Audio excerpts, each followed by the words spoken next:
sœurs, bonjour à tous et à toutes. Bienvenue à vous tous qui nous rejoignez en direct par Internet via notre chaîne Média Évangile sur YouTube ou Facebook, via vos tablettes, ordinateurs, smartphones. Bienvenue à vous tous aussi qui êtes ici présents en présentiel dans la salle. Bienvenue également à tous ceux et à toutes celles qui viennent ici pour la première fois. Sentez-vous à l'aise car c'est le Seigneur qui vous accueille et il veut aussi vous bénir. Manifestons notre amour avec notre prochain. N'oublions pas de les saluer car le Seigneur a dit dans 1 Corinthiens 13, 6, 7 « Si même je sacrifiais tous mes biens et jusqu'à ma vie pour aider les autres, au point de m'en vanter, sans l'amour, ça ne servirait de rien. L'amour est patient, il est plein de bonté, d'amour. Il n'est pas envieux, il ne cherche pas à se faire valoir.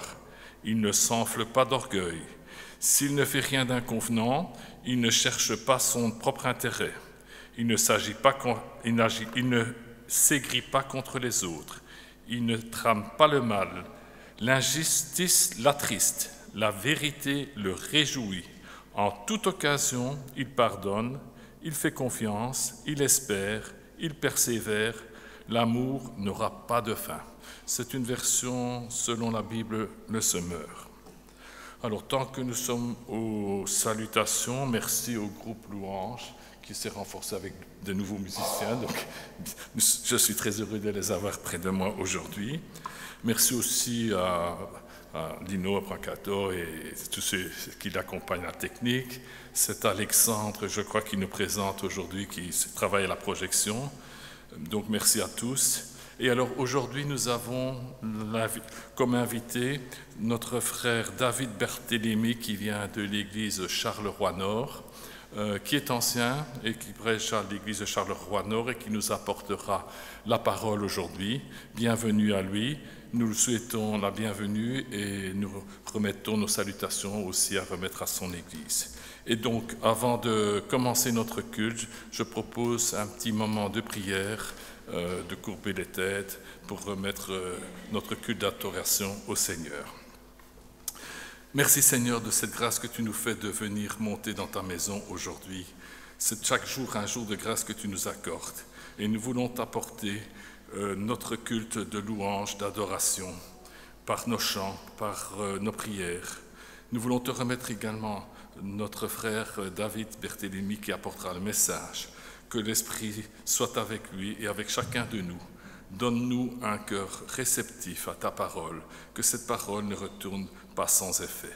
Nous voulons te remettre tout ce culte entre tes mains. Nous te demandons dans le beau nom de ton Fils bien-aimé.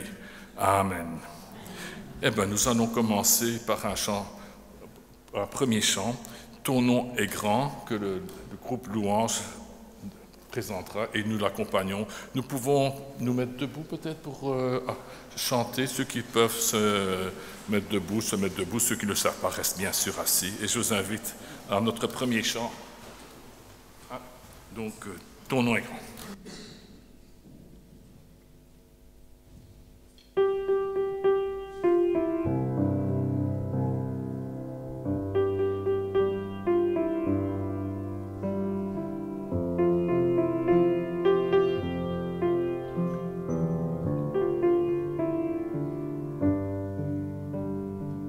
Je viens dans ta présence, Seigneur de l'univers. Rien n'a plus d'importance, rien n'a plus de valeur. Je viens chercher ton cœur, trouver ta volonté, me tenir prosterné en chantant tes louanges. Ton nom est grand, ton nom est saint, ton nom est digne de louange.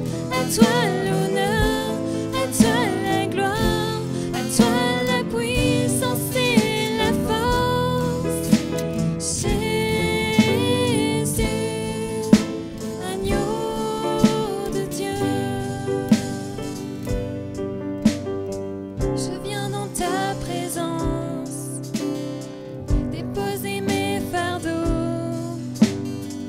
ce qui me retient de m'approcher de toi. Tu es mon bouclier, mon abri, mon seul bien. Vers toi, Seigneur mon Dieu, je peux lever les mains. Ton nom est grand, ton nom est saint, ton nom est digne de louange. À toi l'honneur, à toi la gloire, à toi la puissance et la force. Jésus,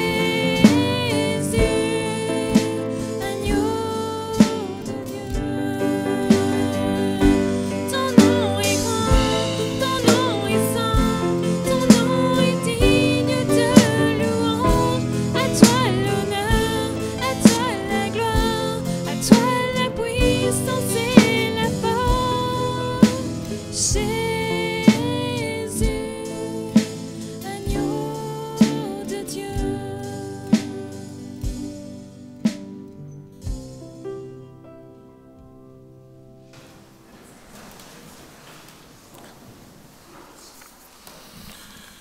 Je vous invite pour poursuivre notre culte à ouvrir la Bible dans le livre de Philippiens chapitre 2. Donc Philippiens, c'est juste après Éphésiens.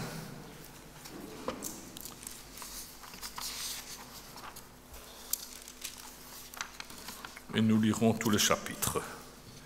Donc Philippiens chapitre 2. Je vous laisse un petit peu le temps de retrouver le chapitre. C'est aussi suivant la version de la Bible de Semeur que j'ai choisie, aimer à l'aide de Christ, toujours l'amour. N'avez-vous pas trouvé en Christ un réconfort, dans l'amour un encouragement, par l'Esprit une communion entre vous? N'avez-vous pas de l'affection et de la bonté les uns pour les autres? Rendez donc ma joie complète, tendez à vivre en accord les uns avec les autres. Et pour cela, ayez le même amour, une même pensée et tendez au même but. Ne faites donc rien par esprit de rivalité ou par un vain désir de vous mettre en avant. Au contraire, par humilité, considérez les autres comme plus importants que vous-même, et que chacun regarde non ses propres qualités, mais celles des autres. Tendez à vivre ainsi entre vous, car c'est ce qui convient quand on est uni à Christ. Lui qui était de condition divine ne chercha pas à profiter de l'égalité avec Dieu, mais il s'est dépouillé lui-même et il a pris la condition d'un serviteur, et en se rendant semblable aux hommes, se trouvant ainsi reconnu à son aspect comme un simple homme. Il s'abaissa lui-même en devenant obéissant, jusqu'à subir la mort ou la mort sur la croix. C'est pourquoi Dieu l'a élevé à la plus haute place et lui a donné le nom qui est au-dessus de tout nom, pour qu'au nom de Jésus tout être s'agenouille, dans les cieux, sur la terre et jusque sous la terre, et que chacun déclare Jésus-Christ est Seigneur à la gloire de Dieu le Père. Voici la lecture que je vous propose ce matin. Et je vous invite également encore à la prière si vous voulez bien baisser un peu les têtes pour ce moment de prière. Merci Seigneur, parce que nous ne nous rendons pas compte de tout ce que tu fais pour nous, pour cet amour que tu as donné en donnant ton Fils sur la croix. Merci pour ton sacrifice, parce que tu nous permets aujourd'hui de nous réunir dans ton temple. Merci pour ta promesse, parce que tu as dit que là où 2 ou 3 sont ensemble à ton nom, tu es au milieu de nous. Nous te remercions pour ta présence et nous voulons prier pour tous ceux qui ne peuvent être présents.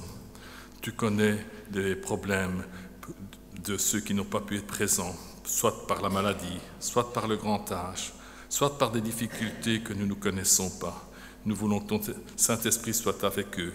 Nous voulons penser à ceux peut-être qui s'écartent un petit peu, qui oublient un petit peu leur foi. Ranime leur foi, qu'ils n'oublient pas leur assemblée, leur Église.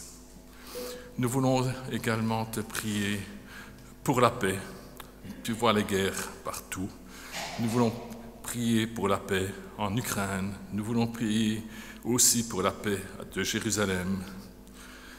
Tu vois la méchanceté des hommes. Tu vois combien de frères et sœurs dans le monde ne peuvent se réunir.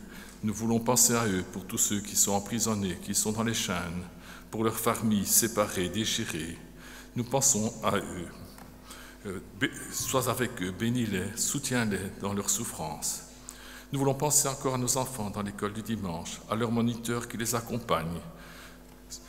Accompagne-les, ouvre leur esprit, que l'enseignement puisse déjà faire son œuvre dans leur petit cœur. Et nous voulons te remettre tout ce culte aujourd'hui en ton nom. Nous te demandons ces choses dans le beau nom de ton Fils bien-aimé. Amen. Eh bien, je vous invite à poursuivre par un nouveau chant. Donc, je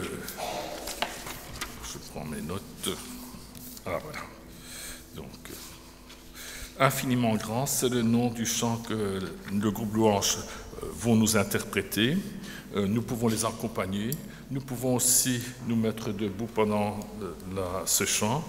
Après quoi, je passerai la parole à notre frère David Barthélemy qui nous apportera le message ce matin.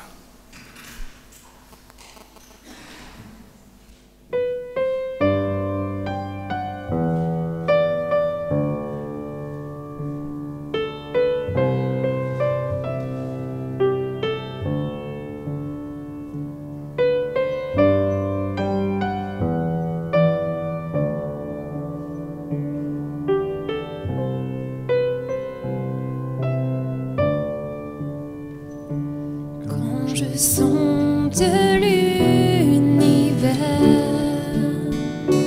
les astres que tu as créés,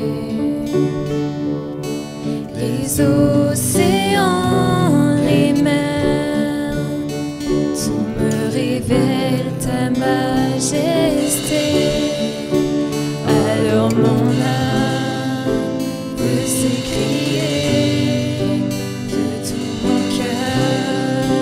je veux chanter, oh Dieu, tu es infiniment grand, éternel puissant, roi majestueux.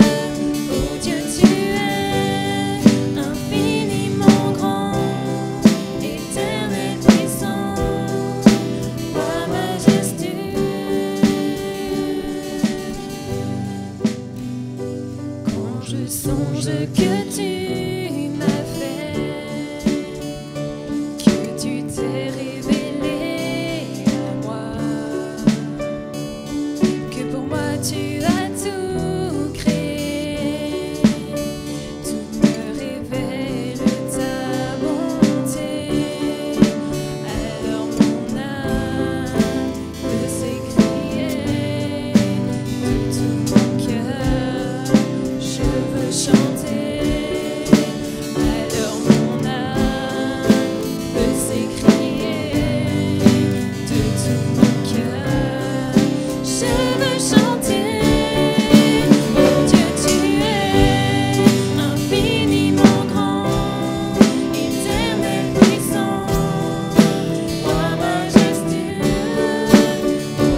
tu es infiniment grand, éternel puissant, roi majestueux, oh Dieu tu es infiniment grand, éternel puissant, roi majestueux.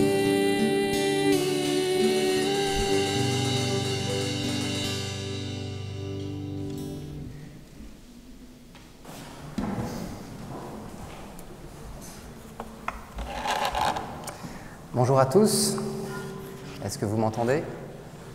Oui. Bonne fête des mères. D'abord, bonne fête des mères à toutes les mamans en Christ, toutes les mamans et les plus vieilles mamans. Malheureusement pour vous, maman, ce matin, le message ne sera pas porté sur vous. Ce sera un message qui sera pour tout à chacun, pour tous les jeunes et vieux, pour tous les chrétiens ici présents. Alors d'abord, avant de commencer, je voudrais vous remettre, comme Sacha l'a déjà fait, nos salutations de Charleroi-Nord, les salutations de Yves que j'ai croisé ce matin, il m'a demandé de vous remettre le bonjour, et les salutations de toute notre communauté. Ce matin, le titre du message est « La loyauté, un mode de vie ». Alors est-ce que vous avez déjà vu un film d'espionnage? Oui, certainement que tout le monde a déjà vu un film d'espionnage. Souvent on voit dans ce genre de film le gentil qui se fait capturer par le méchant, et le méchant le torture parce qu'il a besoin d'informations cruciales sur le pays du soldat arrêté. Et on voit la torture, on voit le soldat qui, lui, ne lâche rien. Il ne dit rien à part son nom et son matricule. Il dit par exemple « Soldat Barthélemy, matricule, un tel, un tel, un tel ». Il dit rien, il a une torture et il répète la même chose sans cesse, sans cesse, sans cesse. Pourquoi fait-il cela ? Il fait cela afin de se focaliser sur les informations qu'il ne veut pas donner. Il se focalise sur des informations simples qu'il répète non-stop, afin de ne pas divulguer des informations sur son pays. Il fait preuve d'une loyauté envers son pays, malgré les circonstances qui sont, on pourrait dire, quand même catastrophiques. Et c'est impressionnant parce que, oui, c'est des films, mais on sait que dans la réalité, ce genre de choses arrive et c'est impressionnant de se rendre compte que certaines personnes peuvent avoir une loyauté à toute épreuve pour leur pays. Certains peuvent avoir une loyauté pour leur patron, d'autres pour leurs amis. Alors, je ne dis pas c'est une bonne chose. C'est une bonne chose lorsque la loyauté est bien placée, lorsqu'elle est mise en quelqu'un de confiance ou dans une personne qui le mérite. Dans notre cas, en tant que chrétien, on va parler de la loyauté envers notre Dieu. Et dans la Bible, il y a beaucoup d'exemples de loyauté. Et ce matin, j'ai choisi un passage dans la Bible, en Daniel 3. Vous connaissez l'histoire de Daniel. On va parler un petit peu de sa loyauté envers son Dieu. Alors avant de lire Daniel 3, 1 à 30, le contexte historique. En Daniel 3, ça se déroule au 7e siècle avant Jésus-Christ en Mésopotamie, ce qui correspond à l'Iran et l'Irak actuels. Babylone était à cette époque-là la plus grande puissance et elle avait vaincu tous les autres royaumes proches de l'Orient, dont le royaume d'Israël. On peut voir cela en 2 Rois 25. Et après avoir détruit la région et ravagé la région d'Israël, ils emmenèrent les forces d'élite du pays d'Israël pour les asservir, pour les servir, pour leur être utiles. Et c'est de cette manière que nous faisons connaissance avec Daniel et ses deux amis au début du livre de Daniel. Dans le chapitre 1, on apprend qu'ils ont été déportés à Babylone et qu'ils sont admis au service du roi. On voit qu'ils sont très intelligents et qu'ils sont remplis de sagesse. Au chapitre 2, on apprend que le roi a fait un rêve très perturbant et qu'il veut connaître l'explication de ce rêve sans expliquer ce rêve. Ce que personne ne peut faire, sauf Daniel et ses amis. Ils prient le Seigneur et Dieu leur révèle le rêve que le roi a rêvé. Et c'est comme cela que Daniel et ses compagnons arrivent à des postes très élevés auprès du roi. Et en Daniel 3, ce matin, nous allons lire le passage. Daniel 3, et je lirai dans la version, si je ne me trompe pas, la seconde 21. Le roi Nebuchadnezzar fit une statue en or, haute de 30 mètres et large de 3 mètres. Il la dressa dans la vallée de Dura, dans la province de Babylone.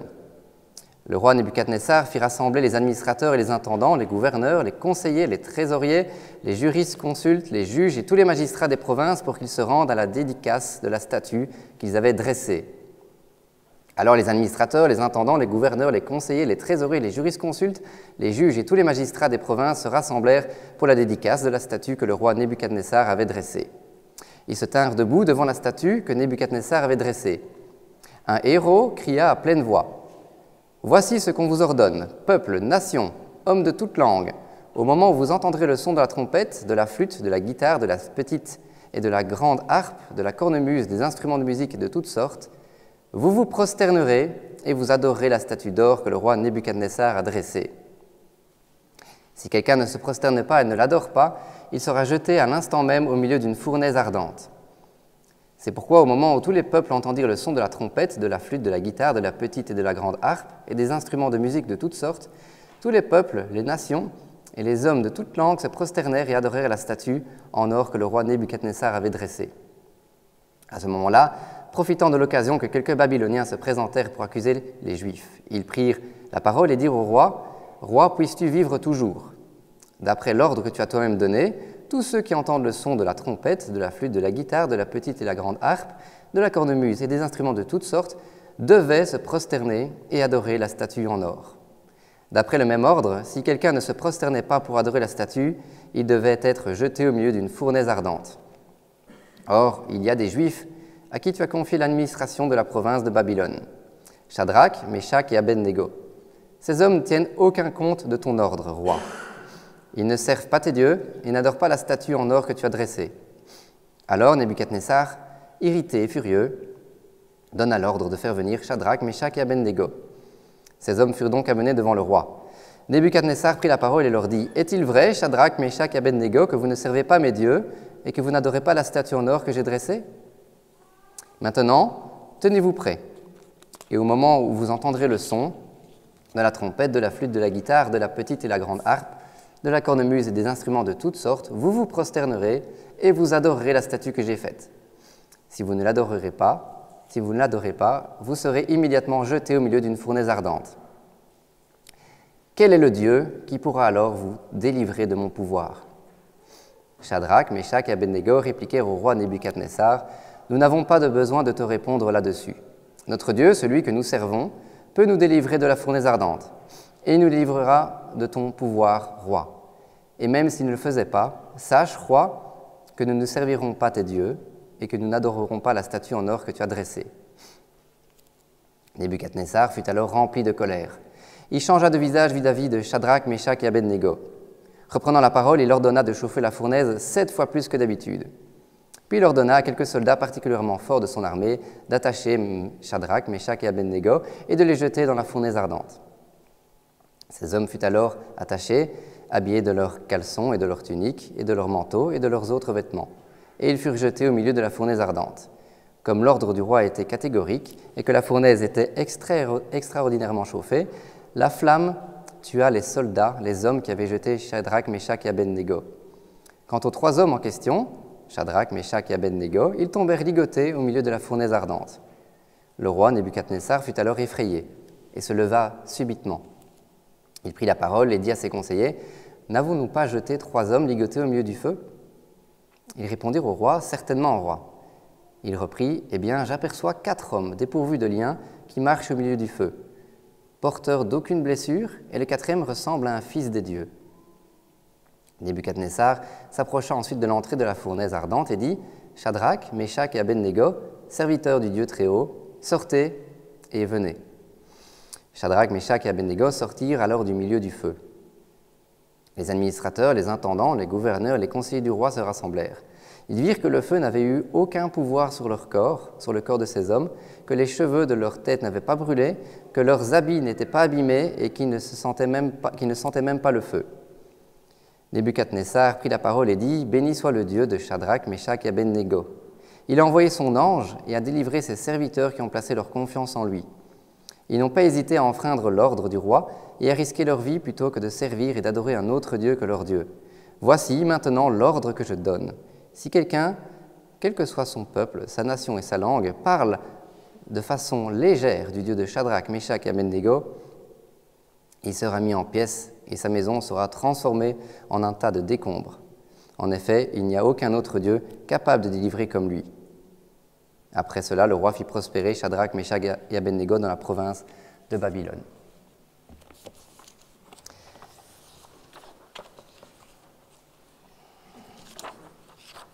Prions. Seigneur Jésus, merci pour ce matin, pour l'occasion que tu nous donnes encore de pouvoir parler de toi, pouvoir recevoir quelque chose de toi, de pouvoir être enseigné par toi, Seigneur. Ce matin, je te demande de mettre ta parole dans ma bouche, Seigneur, que je puisse être clair pour tout un chacun ici présent, Seigneur, et que tu puisses toucher nos cœurs ce matin, que tu puisses vraiment nous rappeler quel Dieu tu es et quelle loyauté tu mérites de notre part, Père. Gloire à toi, Seigneur. Amen. Alors, en lisant le début de ce passage, on voit que Nebuchadnezzar fabrique un nouveau Dieu.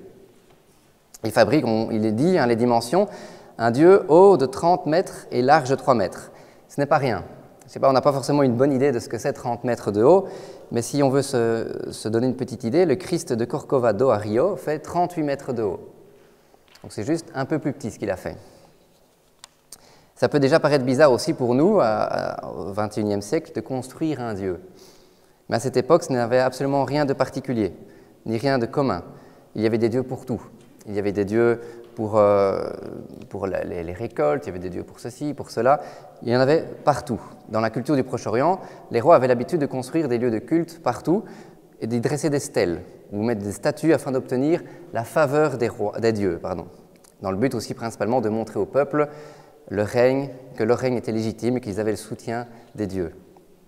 Certaines statues étaient à l'effigie du roi, car certains étaient considérés comme divins. Et ça, par contre, ça existe encore aujourd'hui. On peut le voir en Corée du Nord, le chef d'État fait l'objet d'un culte de la personnalité. Il y a des images du chef partout, des statues, des slogans. On a même à un moment demandé que tous les hommes aient la même coiffure que le dirigeant. Le peuple se doit d'honorer le leader suprême, voire même de l'adorer.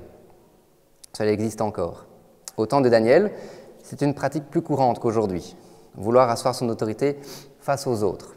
C'est une manière aux gens de montrer leur soumission, bien qu'ils y soient forcés.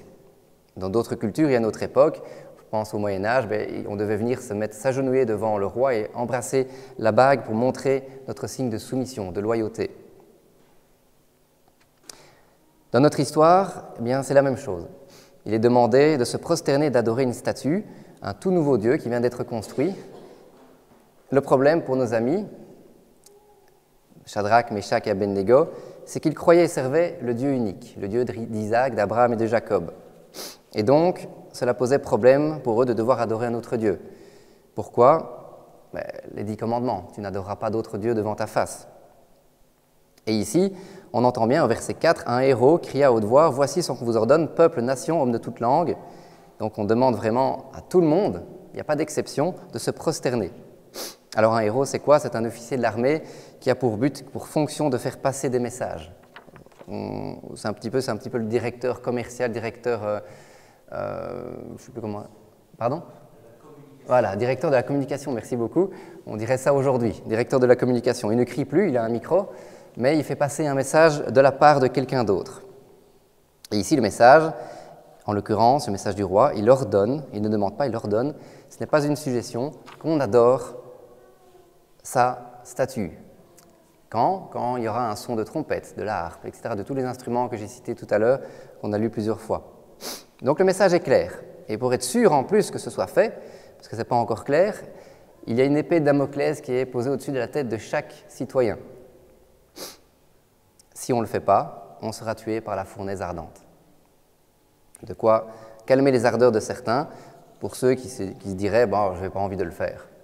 Et là, c'est plus question d'envie, il est question de devoir.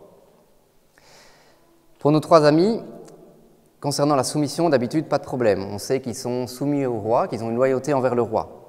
Mais ici, ce que le roi demande est en contradiction avec leurs convictions, avec leur foi. Cela crée donc chez eux un conflit de loyauté.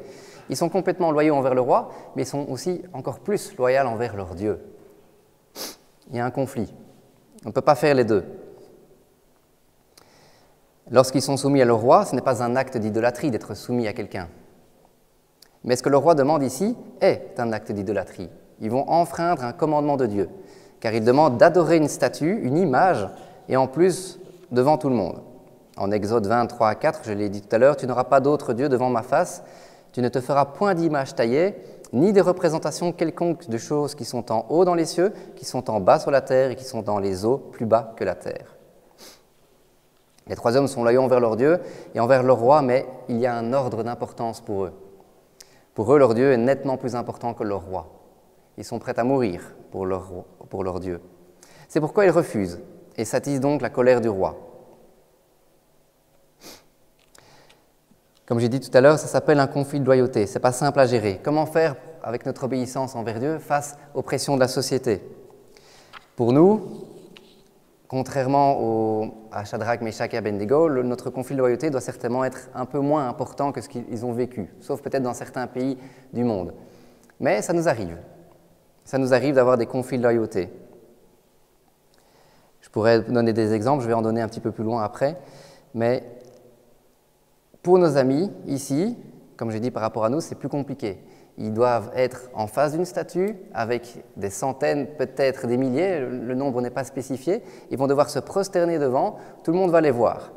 S'ils ne le font pas, ils restent debout, tout le monde va le voir, tout le monde va se rendre compte immédiatement qu'ils n'ont pas obéi. Pour nous, petit exemple, je ne sais pas si vous regardez la télévision, je ne l'ai pas, mais j'ai vu ça en vacances, les débats télévisés avec Cyril Hanouna, où on passe le micro un peu à tout le monde, etc. Donc ça ne touche pas à mon poste, je pense. Imaginons qu'un jour, il y a un débat sur Dieu. On dit, est-ce que Dieu existe? Est-ce que Dieu existe? Et on passe le micro, et ils disent, non, ça n'existe pas, c'est n'importe quoi, c'est des conneries, etc. Et puis, par un concours de circonstances, tout le monde s'envenime, le micro tombe dans vos mains. Et là, on vous demande votre avis. Est-ce que vous sentez cette pression qui monte? Est-ce que je vais dire, mais si, Dieu existe, c'est mon sauveur, devant tout le monde, avec tout le monde qui est vraiment très énervé autour de vous, où on se dit, oulala, c'est plus facile quand même quand je suis au travail devant une personne que devant 20, 30, 40 personnes et des millions de personnes à la télévision. Est-ce que je vais répondre oui ou juste là, je dis non, je ne suis pas d'accord, et puis je passe le micro et ouf, c'est passé, c'est fini. Mais tout le monde le saura. Un exemple de conflit. C'est un petit peu ce que vivent ici notre ami, Daniel et ses 2 amis, mais avec une pression un petit peu plus forte. Ici, on s'expose à de la gêne, à des débats virulents, mais normalement pas à la mort.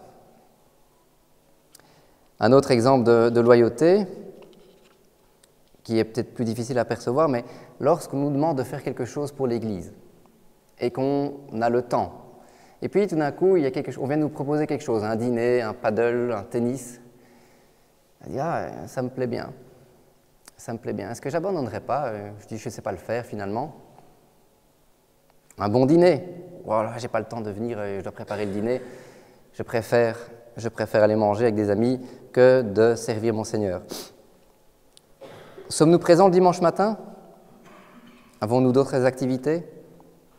Alors, comme j'ai dit, ces exemples ne nous mettent pas en danger, mais ça nous met quand même dans la situation de conflit de loyauté. Est-ce que je donne la première place à mon Dieu ou je cède face à des activités de la vie quotidienne que je préfère faire? Face à la mort, on pourrait encore comprendre. On prend l'exemple de Shadrach, Meshach et Abednego, on peut quand même comprendre, il n'est pas dit qu'ils ont hésité, mais on pourrait comprendre que s'ils avaient hésité, ils se disent, oulala, quand même, être brûlé, je pense que ça fait plaisir à personne. J'ai pas envie d'être brûlé, j'ai pas envie d'être noyé. Si on me dit en plus ce que je vais subir avant, j'hésite, malgré tout. Ici, pour les exemples de loyauté que je viens de donner, je ne vise personne. Je ne suis pas de votre église, je ne connais personne, et puis de toute façon, on ne se sert pas de la chair pour viser quelqu'un. Mais voilà, juste pour être clair. Si on regarde un petit peu plus loin dans le livre de Daniel, que nous n'allons pas lire aujourd'hui, mais en Daniel 6, il y a une interdiction d'adresser des prières et de rendre un culte à son Dieu, sauf au roi, à un moment dans le chapitre 6. Et on voit que les amis de Daniel et Daniel ont continué à mettre Dieu en avant, ils ont persévéré. Ce n'est pas toujours facile de mettre Dieu en avant dans sa vie, c'est pourquoi je vous propose une discipline un peu comme Shadrach, Meshach et Abednego ont fait. Qu'est-ce qu'ils ont fait? Malgré les interdictions, malgré les difficultés autour d'eux, ils ont tout simplement continué à mettre Dieu en avant. Ils ont continué à mettre Dieu en avant en priant, en prenant le temps de prier. Comment pouvons-nous le faire? Prier, c'est facile. On a le temps. On sait même prier en silence. On sait prier dans notre tête. On sait prendre des moments de prière le matin, le soir. Première question qu'on pourrait nous poser, qu'on pourrait se poser à soi-même en tant qu'enfant de Dieu, est-ce que je suis suffisamment loyal? Est-ce que je prends suffisamment de temps dans la prière avec mon Dieu? Deuxième chose, on pourrait aller à l'église. Ici, vous êtes présents, c'est très bien. Est-ce que je prends le temps, le dimanche matin, déjà de me lever plus tôt pour venir à l'église, montrer que je suis loyal envers lui? Si nous ne savons pas nous déplacer, bien sûr, pour Internet, c'est tout à fait compréhensible, pour maladies et autres. Donc, première chose, prions. Deuxième chose, commençons par aller à l'église le matin. Troisième chose, il n'y a pas d'ordre spécifique, lisons la parole de Dieu. Comment être loyal envers quelqu'un que nous ne connaissons pas? Il est important de connaître notre Dieu. Après, quatrième étape, où il y en a d'autres, servir son Église. Alors on ne choisit pas son service, on commence, on va en parler aux anciens, on demande un petit peu, est-ce que tu penses que j'ai ce don pour servir l'Église? Et on prie ensemble, et après on commence à servir le Seigneur. À chacun de trouver comment être fidèle envers son Dieu. D'abord le connaître en partageant la parole, en lisant la parole, en le priant. Et plus nous allons connaître notre Dieu, plus nous pourrons être loyaux pour lui, envers lui.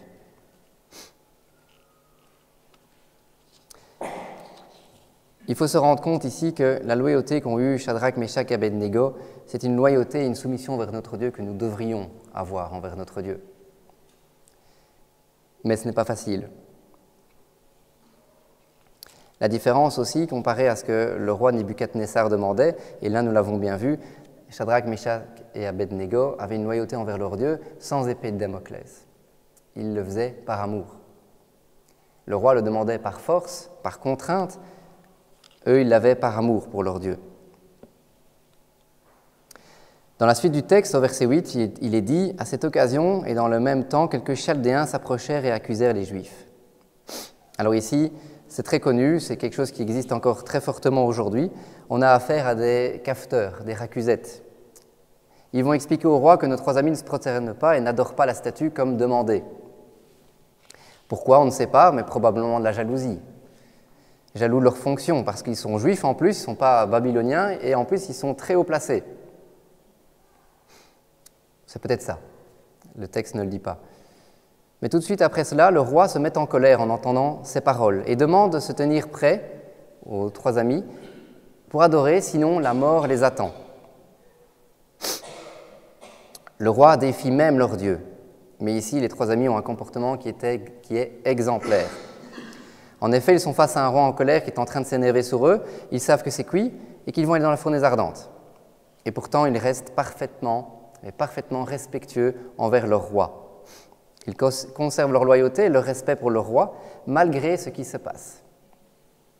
Ils répondent au roi qu'ils ne relèvent pas le défi du roi, car ils ne veulent pas forcer la main de leur Dieu. Ils font bien comprendre, soit Dieu agit, soit Dieu n'agit pas. Il peut le faire, il sait le faire, mais il a encore le choix de le faire. Soit Dieu les sauve, soit il ne les sauve pas, mais eux, ils décident de ne pas adorer cette statue, quel que soit ce qui va leur arriver. On ne force pas la main de Dieu. Et ça, les trois amis l'ont bien compris. Soit Dieu le fait, soit il ne le fait pas, mais ils ne peuvent pas imposer leur volonté à leur Dieu. Quand on y réfléchit, c'est un très bel exemple de soumission à leur roi, mais pas de soumission aveugle. Je disais tout à l'heure que quand on place bien sa loyauté, il n'y a pas de problème, mais il faut savoir des fois arrêter. On peut être soumis à quelqu'un, être loyal envers son patron, un ami, et se rendre compte qu'à un moment, il a déconné. Dire là, je ne te suis pas, tu exagères, pour telle et telle raison, mais on continue, comme eux, à respecter le roi, à respecter son ami, à son patron et autres. Pardon. Question pour nous, sommes-nous aussi loyaux envers notre Dieu que ces trois amis l'ont été? Ce n'est pas une question que je demande de répondre, chacun répond dans son propre cœur. Je vous avoue, pas facile, voire peut-être même impossible. On a besoin de l'aide de Dieu, l'aide de notre Seigneur Jésus. Pas facile car la loyauté aussi n'est pas juste une décision. La loyauté, c'est un trait de caractère. Ce n'est pas juste un comportement, c'est presque viscéral, ça doit être en nous. C'est un dévouement, un attachement, la consécration de notre être à notre Dieu. Tout comme le soldat dans mon introduction. Il est complètement dévoué, c'est viscéral. Sinon, si c'était juste une décision, très vite, il aurait donné les informations demandées. Une personne loyale a conscience de son devoir et se préoccupe de l'honneur du bien et des intérêts de la personne vers qui va sa loyauté. Face à des pressions de la société, vous savez, lorsque les gens discutent entre eux et disent du mal de Dieu, qui n'existe pas, et que l'on vous demande votre avis, souvent on a ce dilemme, un peu comme dans le Cyril Luna, mais là en plus petit comité, vous n'avez pas envie que cela dégénère. Vous êtes en train de réfléchir, est-ce que je fais comme Pierre, je vais renier, ou je fais acte de loyauté envers mon Dieu, juste pendant cette courte discussion? Je pense que j'ai dit l'inverse, je renie, je ne fais pas acte de loyauté pendant cette courte discussion. Des fois, ça paraît être un choix beaucoup plus facile. On n'a pas envie de rentrer dans un débat. On se dit que c'est pas grave. Je renie juste là, non, c'est rien.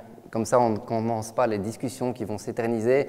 Je vais me faire peut-être insulter, les gens vont tous ramener et commencer à dire que je suis bête, etc. C'est pas long après tout, c'est juste un petit non, la discussion part sur autre chose, et après, je recommence à être fidèle, je recommence à être loyal envers mon Dieu. Nos réactions, malheureusement, peuvent nous en dire beaucoup sur notre loyauté. Et malheureusement, je m'inclus dedans, force est de constater que pour beaucoup, la loyauté va parfois à eux-mêmes et non à Christ.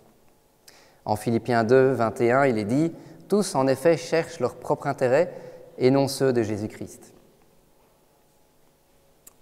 Il est sûr qu'aujourd'hui, comparé aux amis de Daniel, il est très peu probable que nous risquions notre vie dans ce genre de discussion, du moins pour le moment, et en Belgique. Mais même si c'était le cas, je vais vous donner un exemple qui a eu lieu en 1999, le 20 avril, je ne sais pas si certains s'en souviennent, l'histoire du massacre à Columbine, le lycée. Les étudiants se sont mis à tuer beaucoup d'élèves. Ils sont rentrés avec des armes dans l'école et ont commencé à tuer les élèves. Et pour certains, ils mettaient l'arme sur le front et leur demandaient « Est-ce que tu crois que Dieu existe? Est-ce que tu crois en Dieu ?» Et dans cette école, il y avait cette fille, Cassie Bernan, 18 ans. Le meurtrier lui a demandé si elle croyait en Dieu. Elle savait que si elle répondait oui, elle allait mourir. Elle savait que si elle répondait non, elle aurait peut-être la vie sauve. Vous savez ce qu'elle lui a répondu tout en sachant cela? Elle lui a répondu oui. Elle est restée fidèle et loyale. Elle est morte quelques secondes après. 18 ans, mais quel courage, quelle loyauté envers son Dieu. Elle aurait pu mentir, on est en train de se dire. Elle aurait pu mentir dans ce genre de situation. Est-ce que Dieu lui en aurait voulu? Nous, en tout cas, on aurait compris qu'elle mente. Des personnes sont en train de se dire que sa mort n'a servi à rien. En mentant, elle aurait pu continuer à servir le Seigneur par la suite. Et des personnes, mais sa mort, contrairement à ce qu'on pense, a pu servir. Même dans la détresse, même dans les malheurs, le Seigneur se sert de tout ce qui se passe. Le témoignage de Cassie Bernan a fait tourner beaucoup de gens vers le Christ. C'est triste que ce soit arrivé comme cela, mais son histoire a servi pour beaucoup à trouver Jésus. Ça aurait été bien mieux qu'elle ne meure pas, certes, mais nous ne changeons pas le passé. Autre exemple, Martin Luther. Lorsque l'empereur Charles Quint, accompagné des représentants du pape, lui ordonnèrent de se rétracter sous peine d'être livré à l'Inquisition. Alors, j'aurais pas voulu être livré à l'Inquisition, je ne sais pas vous, mais... Qu'a répondu Martin Luther? Il a dit « Je suis lié par les textes de l'Écriture que j'ai cités, et ma conscience est captive de la parole de Dieu. Je ne peux ni ne veux me rétracter en rien, car il n'est ni sûr ni honnête d'agir contre sa propre conscience. » Sa loyauté allait à Dieu, et donc il était hors de question pour lui de désobéir à la parole de Dieu. Alors comment devenir loyal envers notre Dieu? On en a déjà un petit peu parlé. Mais le plus important, c'est de comprendre que la loyauté est liée à l'affection que nous avons ici pour notre Dieu, à l'amour que nous avons pour lui et à l'affection et l'amour que nous avons pour lui. Il est important donc et fondamental pour avoir de l'affection pour quelqu'un, si on prend l'exemple pour un ami, on le rencontre, on l'invite, on passe un moment à manger ensemble, on passe des moments d'activité ensemble. Et c'est comme ça qu'on développe de l'affection et une certaine loyauté envers son ami. Comme je l'ai dit tout à l'heure, c'est la même chose pour notre Dieu. Il faut passer du temps avec lui. Il est fondamental, pour le connaître, de lire sa parole. Parce que dans toute sa parole, La parole décrit qui est Dieu, comment est Dieu, ce qu'il a fait pour nous. Nous voyons tout de la personnalité de notre Père dans sa parole. Mais le plus important, donc, pour le connaître, c'est de la lire. Nous l'avons à notre disposition, est-ce que nous la lisons suffisamment? Et qu'a-t-il fait pour nous? On parle aussi dans la Bible de l'expérience vécue, on parle aussi de ce que Dieu a fait pour nous. Il a fait énormément de choses pour nous, mais le plus important, je pense que vous devez le savoir, Jésus-Christ. Le plus grand exemple de loyauté dans la Bible, c'est Jésus-Christ. Il a été l'exemple parfait de la soumission et de la loyauté. Il suffit de regarder Jésus pour comprendre ce qu'est la soumission et la loyauté. Parce que Jésus, contrairement à ce qu'on peut penser, ou on a peut-être tendance à oublier, Jésus a eu peur lorsqu'il s'est approché du moment de la crucifixion. Il a eu peur de mourir. En Matthieu 26, 39, ayant fait quelques pas en avant, il se jeta sur sa face et pria ainsi : « Mon Père, s'il est possible que cette coupe s'éloigne de moi. Toutefois, non pas ce que je veux, mais ce que tu veux. » Il est allé jusqu'au bout. Il a été fidèle même dans la souffrance, car il aurait pu tout arrêter, car il a la puissance pour le faire. Mais non, il a décidé d'être loyal et soumis à son Père. Son but était de se donner en sacrifice pour nous sauver, et pour vivre avec lui pour l'éternité, pour ceux qui croient. Regardons donc à Jésus pour apprendre la fidélité et la loyauté qu'il a pour son Père. Faisons passer Dieu en avant toute chose comme il l'a fait. Et comment faisait Jésus? Si on regarde durant ces 3 années de ministère, il priait, il passait beaucoup de temps avec son Père. Souvent, tous les jours, il se mettait à part dans un endroit calme pour prier. Il consacrait aussi sa vie, 3 ans de service non-stop. Tout ce qu'il a fait était pour son Père. Il servait son Père en étant sur terre. Il ne nous reste donc qu'à faire pareil. Est-ce que je prie assez? Est-ce que je passe assez de temps dans sa parole pour le connaître? Est-ce que je passe assez de temps dans l'adoration, dans la louange? Plus nous passons de temps avec lui, plus nous allons le connaître et donc l'aimer. Repensons à notre semaine passée ici. Avons-nous passé du temps avec Dieu suffisamment? Répondons dans nos cœurs, est-ce que j'ai prié suffisamment? Est-ce que j'ai passé des moments de louange avec lui ou j'ai attendu dimanche uniquement pour passer du temps avec lui? Question qu'on peut se poser fréquemment, que je me pose fréquemment aussi. Ma réponse est souvent, malheureusement, non. Je ne passe pas assez de temps. Mais je fais des efforts pour passer de plus en plus, de jour en jour. Revenons donc à nos amis dans notre histoire de ce matin. Que se passe-t-il donc une fois qu'ils ont refusé? Le roi se met vraiment très en colère. Il est dit au verset 19, sur quoi Nebuchadnezzar fut rempli de fureur. Il changea de visage en tournant ses regards contre Shadrach, Meshach et Abednego. Il reprit la parole et ordonna de chauffer la fournaise 7 fois plus qu'il ne convenait de la chauffer.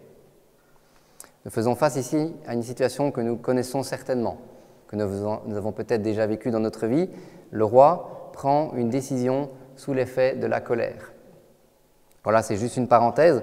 Nous savons que prendre des décisions sous la colère n'est pas une bonne chose, car elles sont souvent impulsives, non réfléchies. Il ne faut jamais prendre des décisions sous la colère parce qu'elles sont souvent très mauvaises. Et ici, c'est exactement ce qu'il se passe. Le roi demande à ce que l'on chauffe 7 fois plus la fournaise ardente, plus que d'habitude, car il pensait peut-être, sous l'effet de la colère, qu'en chauffant plus, ça la ferait plus mal à Shadrach, Meshach et Abednego. Mais nous savons tous que, en réfléchissant un petit peu, le feu, moins il est fort, plus ça brûle longtemps, plus ça fait mal. Plus ça chauffe fort, plus on meurt rapidement. Or, probablement que le roi voulait qu'ils aient mal, qu'ils souffrent. Et pourtant, au lieu que les 3 amis ne meurent, c'est tellement chaud que ce sont les bons soldats, les soldats d'élite qui se font tuer en s'approchant tellement il fait chaud. Ce petit bout d'histoire nous apprend donc que les décisions que nous prenons lorsque nous sommes en colère peuvent être graves de conséquences. Ici, de bons soldats sont morts à cause de la colère du roi. Donc, simplement, comme petite remarque, apprenons à nous calmer avant de prendre des décisions sous l'effet de la colère.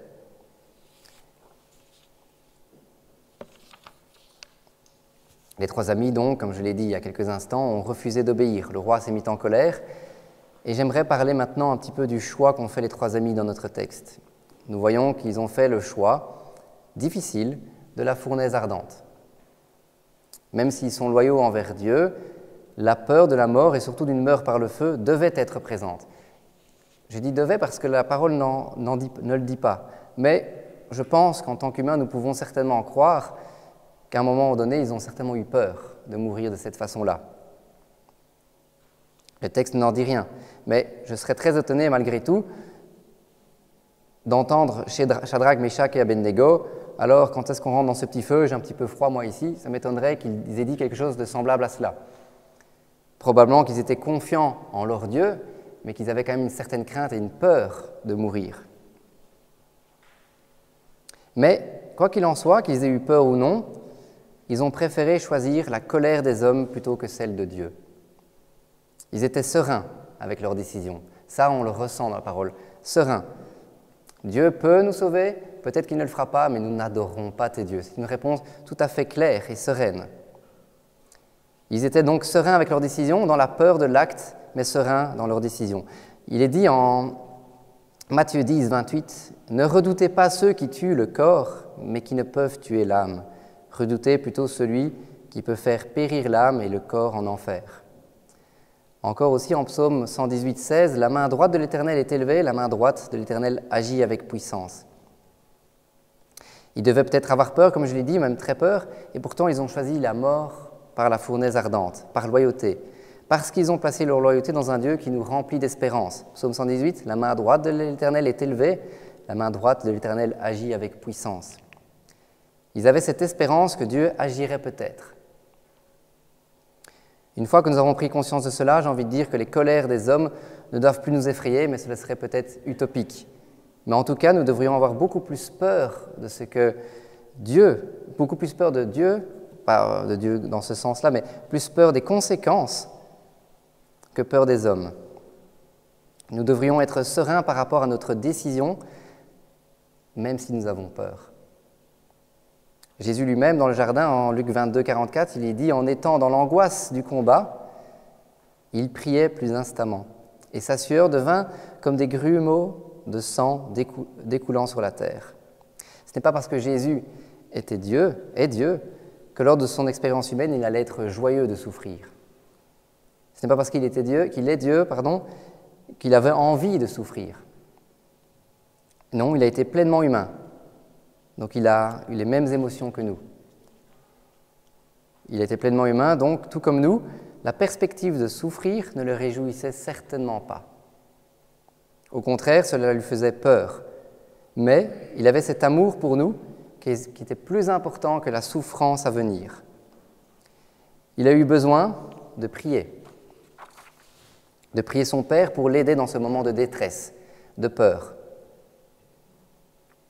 Il a demandé au Seigneur de l'aider.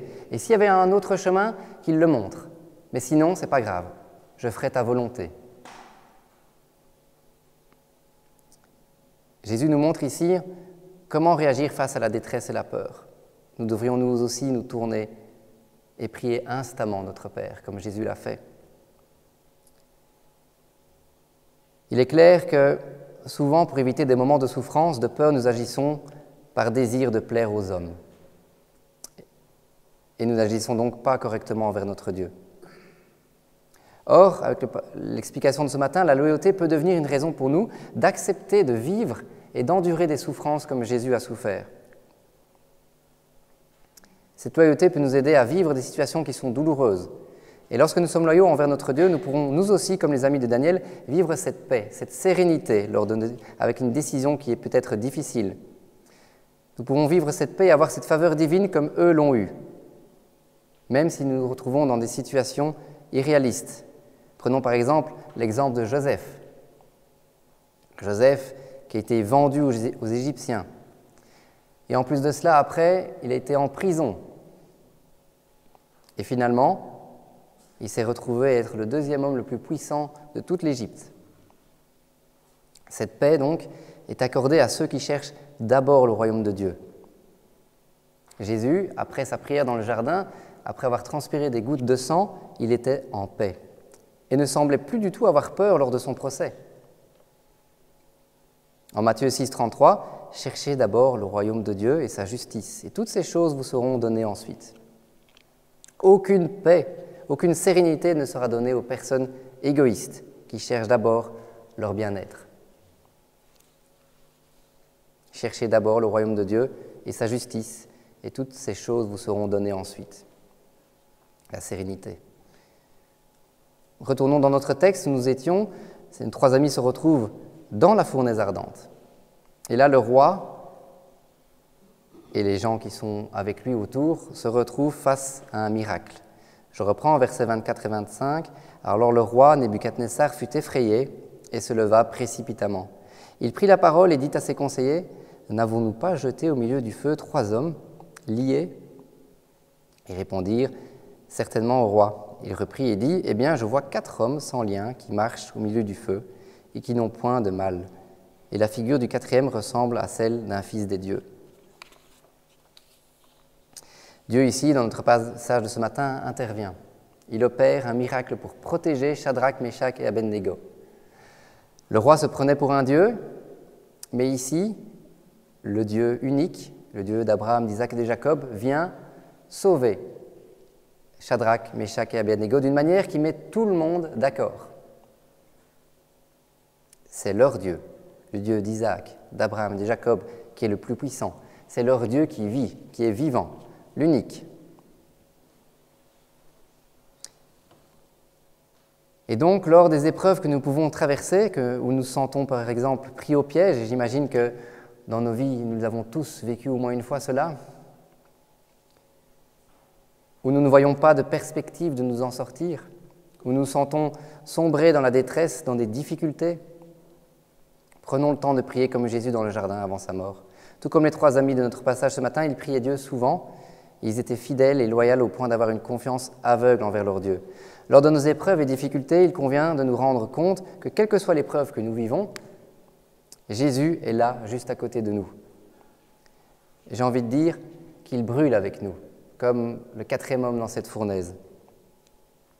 Mais si finalement, dans le passage de ce matin, les 3 hommes n'ont pas brûlé, c'est simplement pour dire que Dieu, lui, il est passé par cela. Il est monté sur la croix. Avant cela, il a été torturé à notre place. On s'est moqué de lui. On lui a craché dessus à notre place. Il est monté sur cette croix. Il a subi les clous dans la main, dans le poignet, dans les pieds, à notre place. Il est allé jusqu'au bout, pour nous. Il est entré dans cette fournaise à notre place, je pourrais dire. Il a souffert, été torturé psychologiquement et physiquement, il est mort pour nous, mais pas seulement, il est ressuscité 3 jours plus tard. Et il est monté auprès de son Père afin que son Saint-Esprit puisse descendre sur nous et habiter en nous. Pourquoi ? Habiter en nous pour nous donner son aide, pour nous donner sa sérénité, pour que nous soyons avec lui tous les jours de notre vie jusqu'à notre mort. Souvenons-nous donc lors de l'épreuve, d'épreuves que nous pouvons vivre, que nous avons l'impression, par exemple, parfois d'être dans cette vallée de l'ombre de la mort, comme dans le psaume. Quand je marche dans la vallée de l'ombre de la mort, je ne crains aucun mal, car tu es avec moi. Ta houlette et ton bâton me rassurent, tu dresses devant moi une table, en face de mes adversaires, tu oins d'huile ma tête et ma coupe déborde. Pour nous, comparé à David, le roi qui a écrit ce psaume, il n'y a aucune raison pour nous que nous la traversions seuls, cette vallée de l'ombre de la mort. Jésus est monté, son Saint-Esprit est descendu pour vivre en nous. En conclusion, pour le passage de ce matin, notre texte parle beaucoup de loyauté envers notre Dieu et nous montre que Dieu intervient envers ses serviteurs qui sont fidèles et loyaux. Il leur donne la paix et dans ce cas-ci, malheureusement pas dans tous les cas, mais dans ce cas-ci, Dieu donne la délivrance. Ce n'est pas toujours le cas concernant la délivrance, comme je viens de le dire, car ce choix appartient à Dieu. Ce n'est pas à nous de forcer la main de Dieu. Mais concernant la paix et sa faveur divine, elle nous sera donnée, soyons-en sûrs, à partir du moment où nous sommes de vrais serviteurs loyaux envers notre Dieu. Nous avons vu aussi que la loyauté est plus qu'un trait de caractère, mais un dévouement de notre être entier. Que la loyauté envers notre Dieu pourra nous mettre dans des situations parfois qui sera difficiles. Et c'est à ce moment-là que nous aurons l'opportunité de mettre notre loyauté à l'épreuve. Prenons cela comme comme une mise à l'épreuve lorsque demain au travail ou à l'école, on se retrouvera face à quelqu'un qui va dire « mais Dieu n'existe pas ». Souvenons-nous donc de la loyauté que nous devrions avoir envers notre Dieu et de se dire « c'est le moment de la mettre à l'épreuve, c'est le moment de montrer que je suis fidèle et loyal envers mon Dieu ». Lors de cette mise en pratique, tout comme Daniel, il est possible aussi que la gloire de Dieu puisse être visible aux yeux de tous. Lors d'une discussion, peut-être pas, mais pourquoi pas? Dieu peut intervenir de mille et une façons différentes. Soyons loyaux envers notre Dieu, et chaque jour de notre vie, de cette semaine qui va arriver, puissions-nous vraiment penser à cela. Suis-je suffisamment loyal envers mon Dieu? Je vous propose de prier. Seigneur Jésus, je voudrais te demander pardon. Pardon parce que malheureusement dans ma vie, je ne suis pas suffisamment loyal envers toi. Je ne sais pas comment j'aurais réagi, Père, face à ce roi en colère. Aurais-je été aussi serein et sûr de ma décision ou aurais-je plié le genou? Pardon, Père. Et je veux te remercier, Seigneur, parce que ce matin, nous apprenons encore que, contrairement aux 3 amis, toi, tu es monté sur cette croix pour moi, afin d'entrer par ton Saint-Esprit dans mon cœur, Seigneur, et de pouvoir être là à chaque moment, et de pouvoir nous aider, Seigneur. Aide-moi durant cette semaine et durant le reste de ma vie à passer plus de temps avec toi, à te connaître de plus en plus, à voir qui tu es vraiment, que je puisse discerner de plus en plus quel Dieu d'amour tu es pour moi, et me rendre compte de tout ce que tu as déjà donné pour moi et tout ce que tu vas encore me donner. Gloire à toi, Père, et que tu puisses vraiment aider chacune des personnes présentes ce matin et les autres, Seigneur. Que tu puisses vraiment nous fortifier, nous donner cette sérénité, Seigneur, et cette loyauté à toute épreuve envers toi. Gloire à toi, Seigneur Jésus. Amen. Merci David pour ce magnifique message, plein de sagesse, que j'ai particulièrement bien apprécié. Et c'est vraiment l'occasion aussi maintenant de prouver notre loyauté en présentant notre offrande à notre Seigneur Jésus. Donc je propose que nous commencions par le chant. J'ai décidé, ce qui est vraiment une occasion de loyauté, d'offrir à notre Seigneur ce que Dieu nous a donné. Et je propose, on passera maintenant avec l'offrande dans les rangs.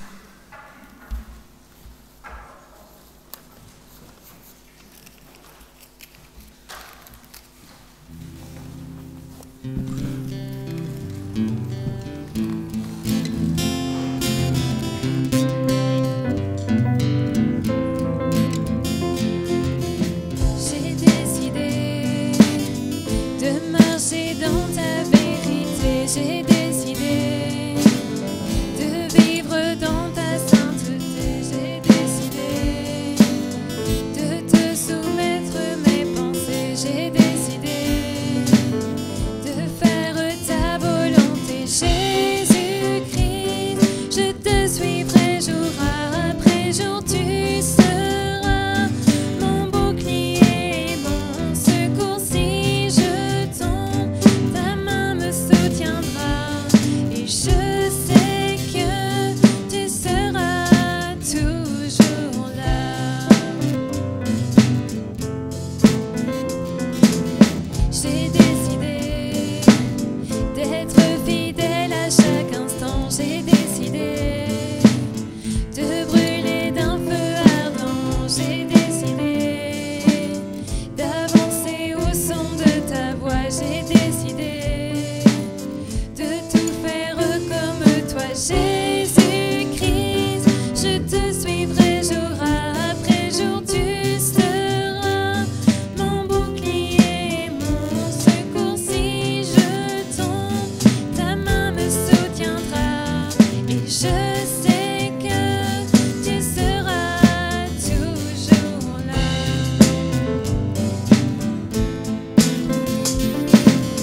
Et je sais que tu seras toujours là près de moi. Et je sais que tu sauras me guider à chaque pas. Jésus-Christ, je te suivrai jour après jour. Tu seras mon bouclier, mon secours. Si je tombe, ta main me soutiendra. Et je sais que tu seras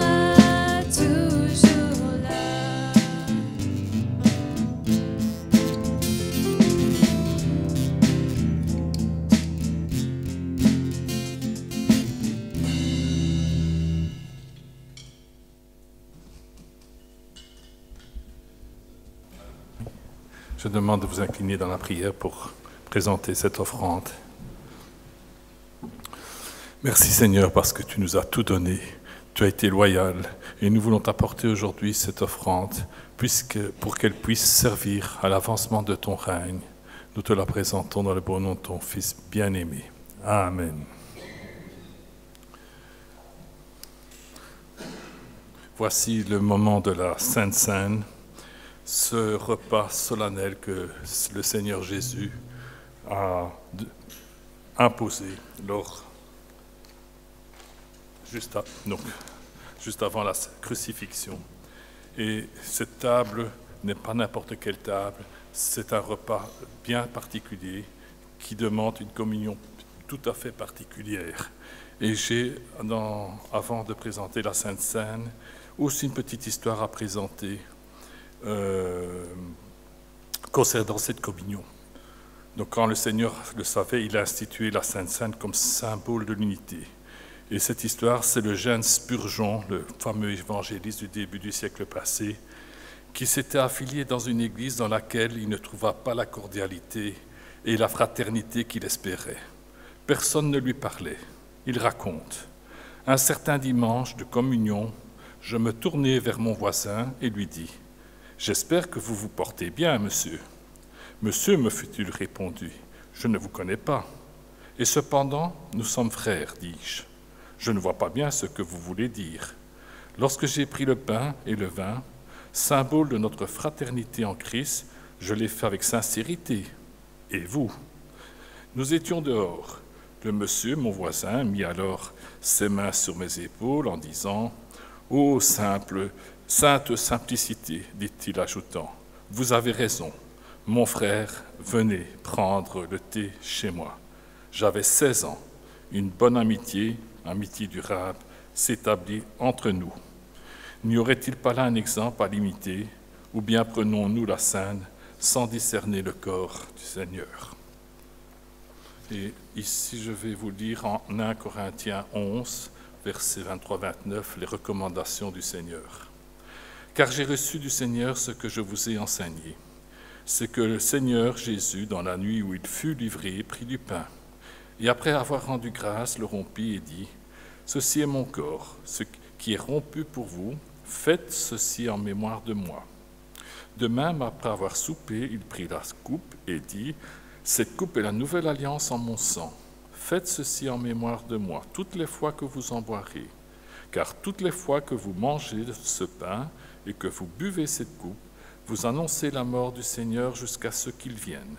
C'est pourquoi celui qui mangera le pain ou boira la coupe du Seigneur indignement sera coupable envers le corps et le sang du Seigneur. Que chacun donc s'éprouve soi-même et qu'ainsi il mange du pain et boive de la coupe. Car celui qui mange et boit sans discerner le corps du Seigneur mange et boit un jugement contre lui-même. » J'invite les frères anciens de s'approcher près de moi et aux membres qui sont en ordre avec le Seigneur de se lever pour le repas de Sainte Seine.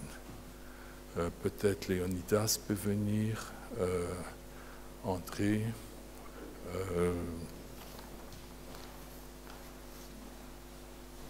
Durand, Daniel peuvent s'approcher pour la distribution du service.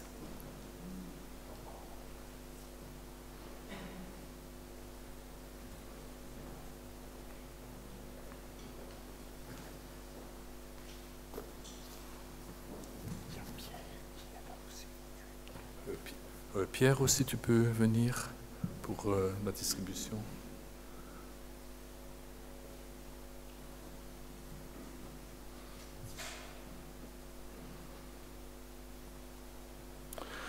Pendant qu'il mangeait, Jésus prit du pain, et après avoir rendu grâce, il le rompit. Il le donna aux disciples en disant : « Prenez, mangez, ceci est mon corps. »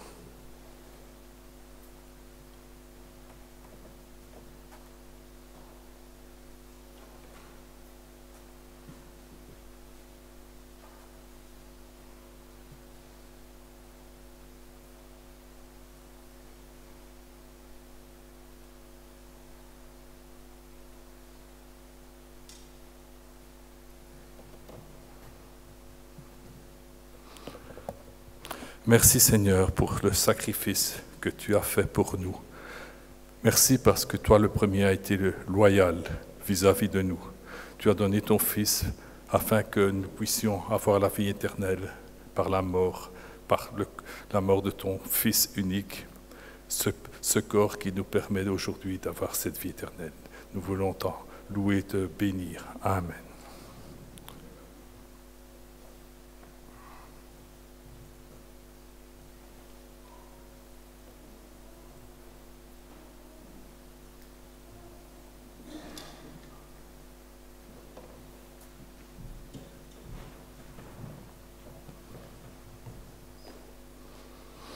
Il prit ensuite une coupe, et après avoir rendu grâce, il leur donna en disant « Buvez-en tous, car ceci est mon sang, le sang de l'Alliance, qui est répandu pour plusieurs, pour la rémission des péchés. Je vous le dis, je ne boirai plus désormais de ce fruit de la vigne, jusqu'au jour où j'en boirai de nouveau avec vous dans le royaume de mon Père. » André, tu veux bien prier pour le vin, André? Daniel, s'il te plaît. Oui Seigneur, merci pour ce message de l'Évangile. Oui Seigneur, tu es le seul intermédiaire entre Dieu et les hommes. Tu es mort Seigneur sur la croix. Toi, le roi des rois, le Fils de Dieu, qui a donné sa vie. Oui Seigneur, ce vin représente le sang qui a coulé sur la croix. Ce vin reste du vin, mais Seigneur, il nous rappelle le sacrifice divin à la croix de notre Seigneur Jésus. Amen.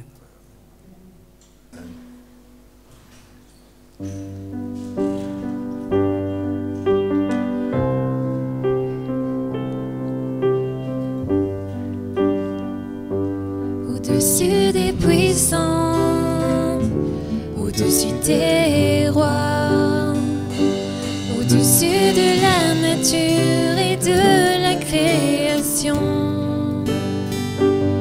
au-dessus de tous les plans des hommes sages, bien avant le monde tu existais,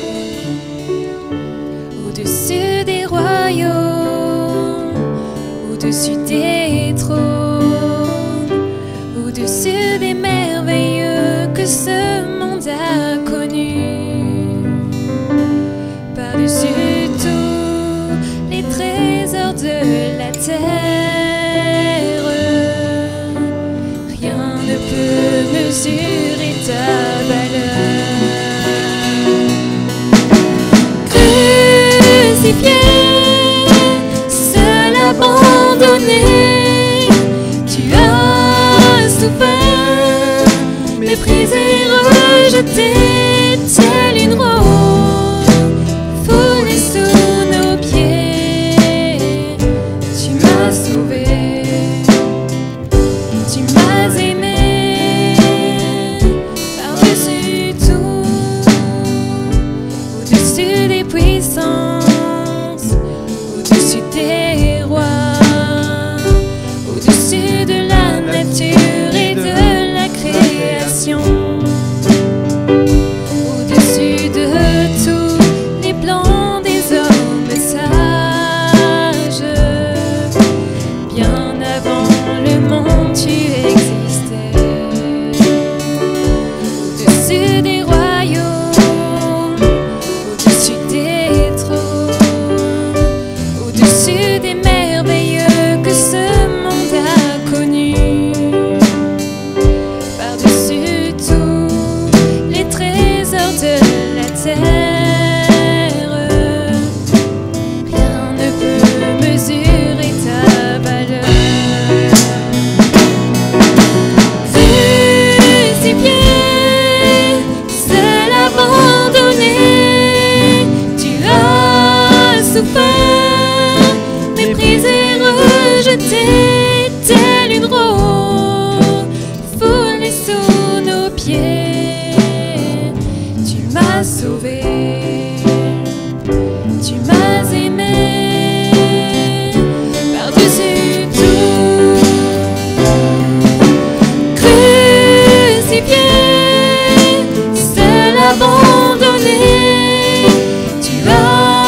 souffert, méprisé, rejeté, telle une rose, foulée sous nos pieds. Tu m'as sauvé, tu m'as aimé.